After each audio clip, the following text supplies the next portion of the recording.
In diesem Video beziehen wir uns mit dem Begriff System nicht auf ein bestimmtes politisches, kulturelles oder religiöses System. Stattdessen beziehen wir uns darauf, was allem zugrunde liegt, was eine Vielzahl menschlicher Verhaltensweisen und geistiger Zustände wie Wut und Angst antreibt. Es ist im Wesentlichen die Versklavung durch die Launen unserer Umgebung. Wenn wir über die menschliche Verfassung nachdenken, wird deutlich, dass viele von uns erheblich von der Welt außerhalb von uns beeinflusst und kontrolliert werden. Unser Glück hängt oft davon ab, was wir von dieser externen Welt begehren, und umgekehrt erleben wir Traurigkeit, wenn sie uns Dinge wegnimmt. Die Zustimmung und Missbilligung anderer beeinflussen uns tiefgreifend. Lob hebt uns auf, während Missfallen uns elend macht. Interessanterweise sind wir umso mehr bereit, etwas zu opfern, je mehr wir es begehren. Und umgekehrt ist der Preis, den wir bereit sind zu zahlen, um etwas zu vermeiden, umso höher, je mehr wir etwas ablehnen. Diese Zyklen von Begehren, Abneigung, Liebe, Hass, Sympathie und Antipathie lassen uns in einem ewigen Zustand der Angst zurück, der uns anfällig für Manipulation durch Bloßstellung, Schuldzuweisung und die Anziehungskraft externer Einflüsse wie großer Unternehmen, politischer Parteien und Kulte macht, die alle etwas von uns wollen. Auf diese Weise regiert uns die Welt, indem sie uns Karotten auf Stöcken wie einem Eselreiter vorhält. Und die meisten von uns folgen gehorsam von der Geburt bis zum Tod, ganz wie Vieh. Was wäre jedoch, wenn wir die Karotte ablehnen würden? Was wäre, wenn wir wählen würden, diesem System zu entkommen? Die alte Philosophie des Stoizismus dreht sich darum, Freiheit von den Launen unserer Umgebung zu erlangen. Es ist wichtig zu beachten, dass die Freiheit von diesem System nicht bedeutet, unsere Umgebung zu zerstören. Die äußere Welt ist nicht verantwortlich. Das Universum funktioniert so, wie es funktioniert. Und obwohl wir etwas Einfluss haben, können wir es letztendlich nicht kontrollieren. Die äußere Welt mit ihren unvermeidlichen Bedingungen wie Sonnenschein, Regen und Wind, die sich auf die Ernte eines Bauern auswirken, zwingt sich uns auf. Diese Bedingungen sind nicht das System, vielmehr ist es unsere Versklavung durch sie, die das Problem darstellt. Warum also lassen wir uns von den Wellen des Schicksals schnell fortspülen? Warum manipulieren uns selbst die kleinsten Unglücke und Glücksfälle wie Puppenspieler? Epiktet, ein stoischer Philosoph, gibt hierüber Aufschluss. Die Menschen werden nicht durch Dinge gestört, sondern durch die Grundsätze und Vorstellungen, die sie sich über die Dinge bilden.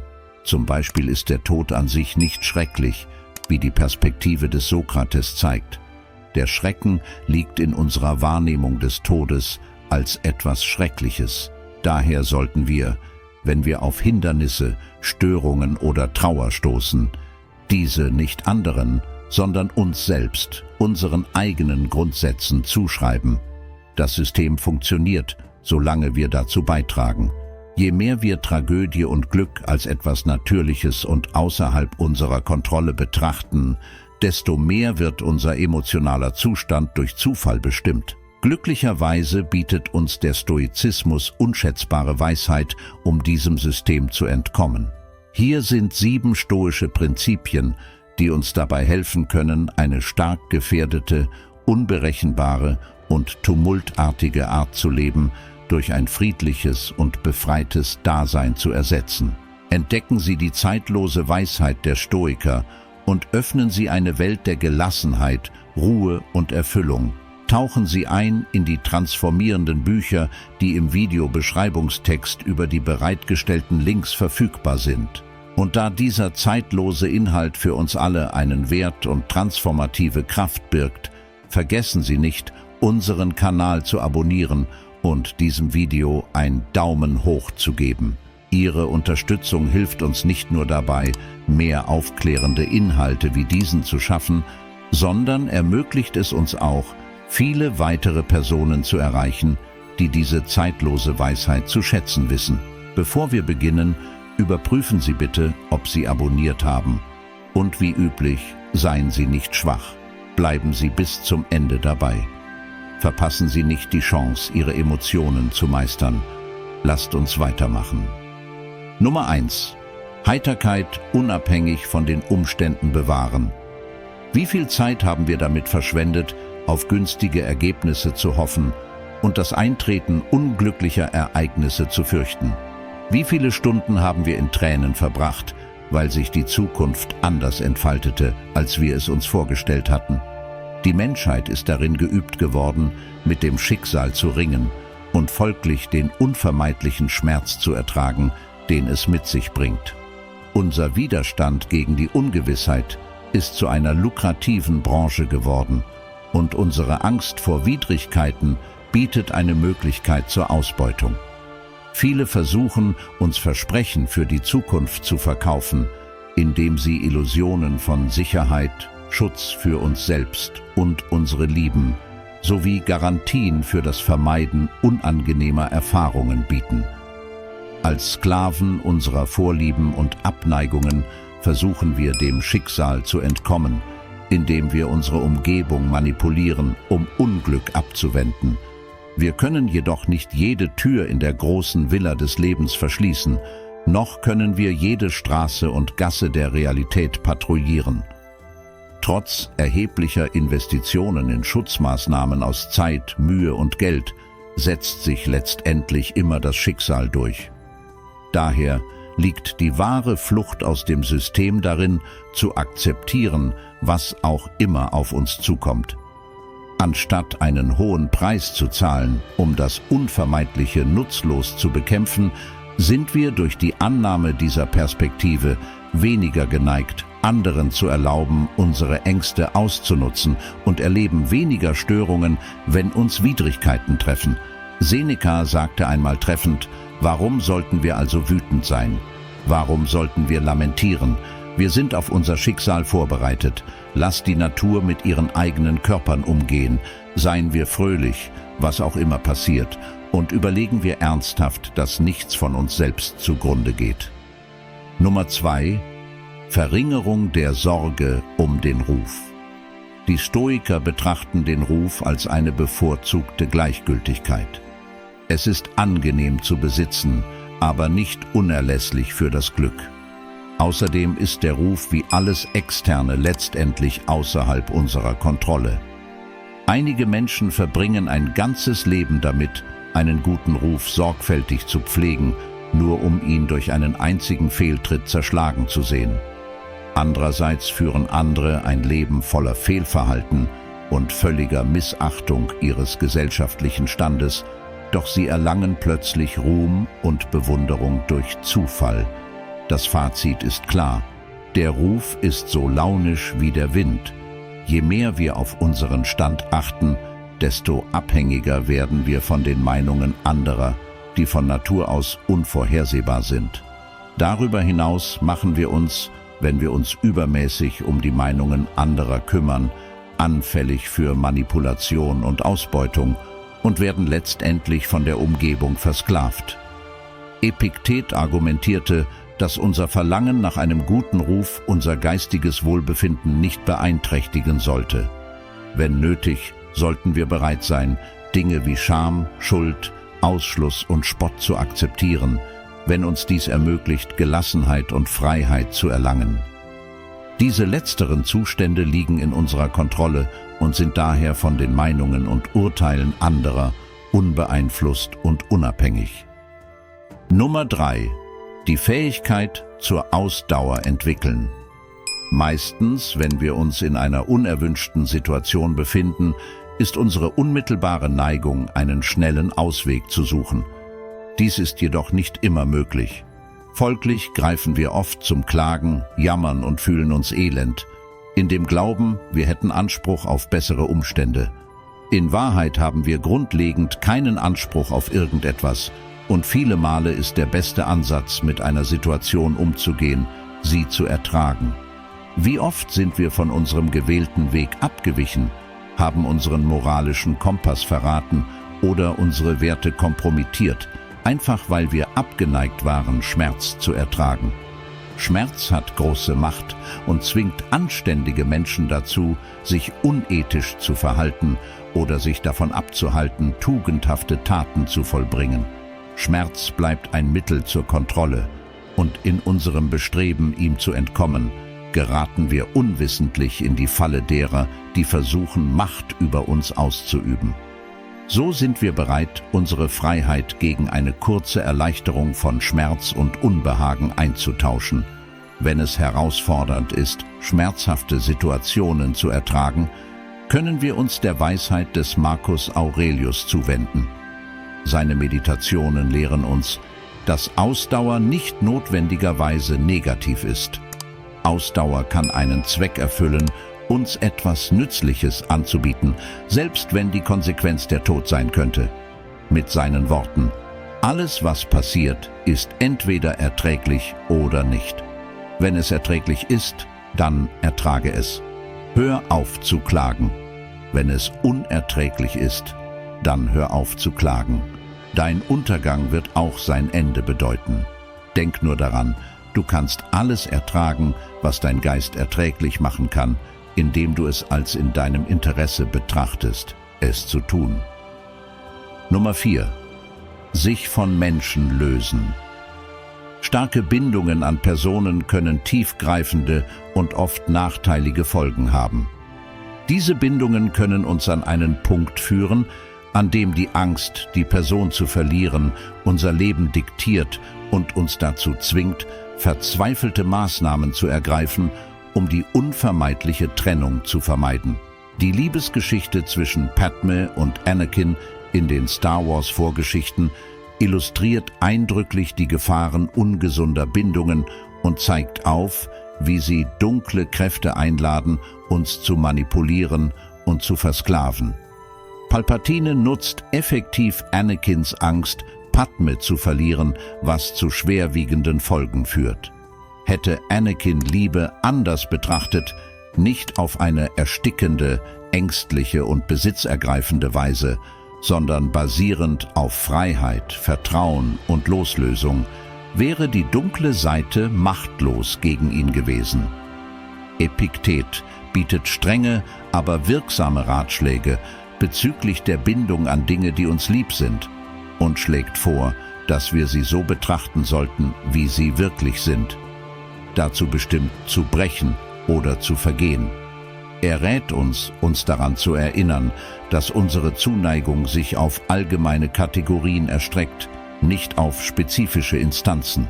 Zum Beispiel, wenn wir eine Keramiktasse lieben, sollten wir verstehen, dass es unsere Zuneigung zu Keramiktassen im Allgemeinen ist. Auf diese Weise werden wir nicht übermäßig gestört, wenn sie zerbricht. Ebenso sollten wir, wenn wir unser Kind oder unseren Ehepartner küssen, erkennen, dass es sich um menschliche Wesen handelt, damit wir nicht niedergeschlagen sind, wenn sie sterben würden. Nummer 5. Loslassen von materiellen Besitztümern. Das gesellschaftliche Rennen, bei dem Menschen unzählige Stunden in Jobs investieren, die sie verabscheuen und erschöpfende Routinen ertragen, wird von der unerbittlichen Verfolgung materieller Besitztümer angetrieben. Die Gesellschaft konditioniert uns darauf zu glauben, dass das Glück bedingt ist und von verschiedenen externen Umständen abhängt, wie einem bestimmten Einkommen, sozialem Status, einer bestimmten Gruppe von Freunden oder einem Haus in den Vororten. Solange wir diese nicht haben, wird uns suggeriert, dass wir nicht glücklich sein können. Wir müssen jedoch den Wert dieser Bestrebungen in Frage stellen. Diese Bestrebungen fallen hauptsächlich in den Bereich, in dem Schicksal und Glück herrschen. Sich auf diese Verfolgung einzulassen, bedeutet, mit Kräften zu kämpfen, denen wir niemals wirklich überwinden können.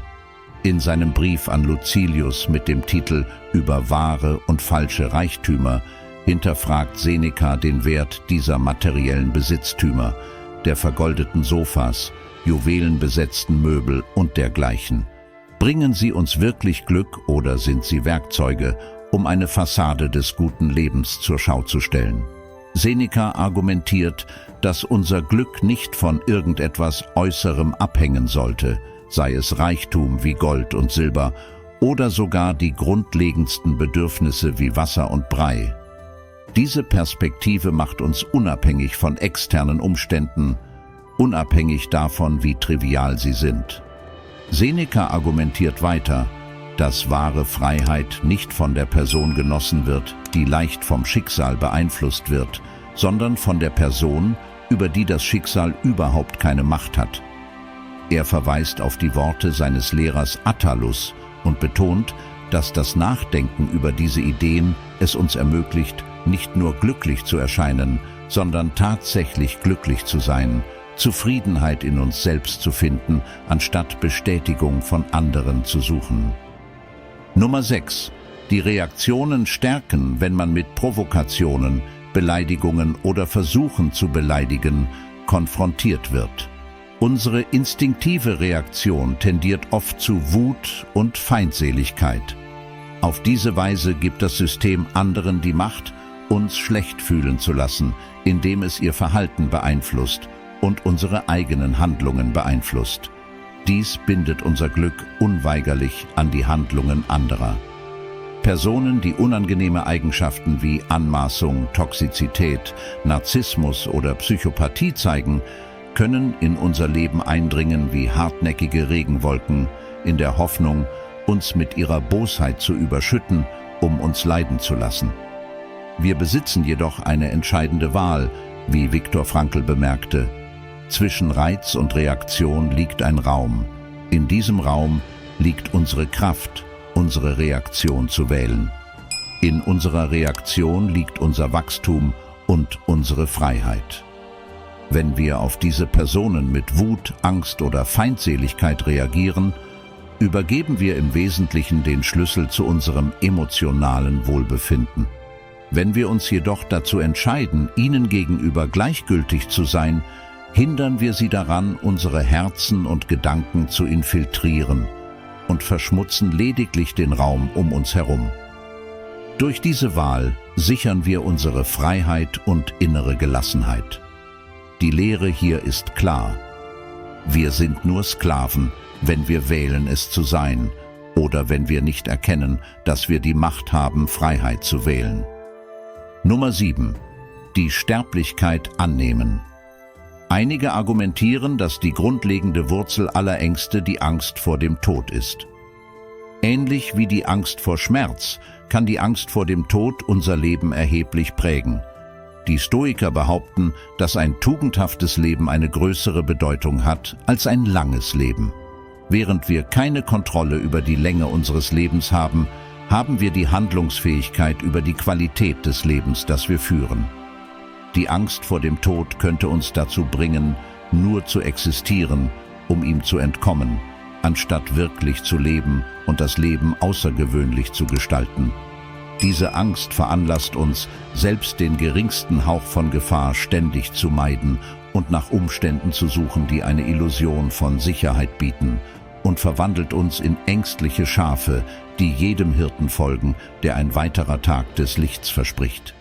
Kein Hirte kann uns jedoch vor der unvermeidlichen Konsequenz des Lebens retten, dem Zerfall unserer wahrgenommenen Selbst und der Rückkehr unserer physischen Körper zur Natur. Die Angst vor dem Tod ist sinnlos und schlimmer noch gefährlich, weil sie uns möglicherweise davon abhält, mutig und tugendhaft zu leben. Marcus Aurelius argumentiert, dass auch der Tod ein natürlicher Vorgang ist, ähnlich wie Wachstum, Reife oder der erste graue Haar. Alles kommt in Existenz, vergeht und verändert sich. Ein nachdenklicher Mensch sollte dem Tod nicht mit Gleichgültigkeit, Ungeduld oder Verachtung entgegensehen, sondern ihn als eines der unvermeidlichen Ereignisse des Lebens anerkennen. Auf die gleiche Weise, wie wir die Geburt eines Kindes aus dem Mutterleib erwarten, sollten wir die Stunde erwarten, in der unsere Seele aus ihrem irdischen Gefäß hervorgeht. Entdecken Sie die zeitlose Weisheit der Stoiker. Tauchen Sie ein in eine Welt voller Frieden, Ruhe und Glückseligkeit. Klicken Sie jetzt auf die Links in der Videobeschreibung, um die Bücher zu erkunden, die Ihr Leben verändern könnten. Das war es für heute. Ich hoffe wirklich, dass Ihnen dieses Video gefallen hat. Wenn Sie bis hierhin gekommen sind, kommentieren Sie bitte etwas, damit ich weiß, dass Sie bis zum Ende geschaut haben. Und für weitere Videos, die Ihnen helfen, Erfolg und Glück mit Hilfe alter philosophischer Weisheit zu finden, Vergessen Sie nicht zu abonnieren. Vielen Dank für Ihre Aufmerksamkeit.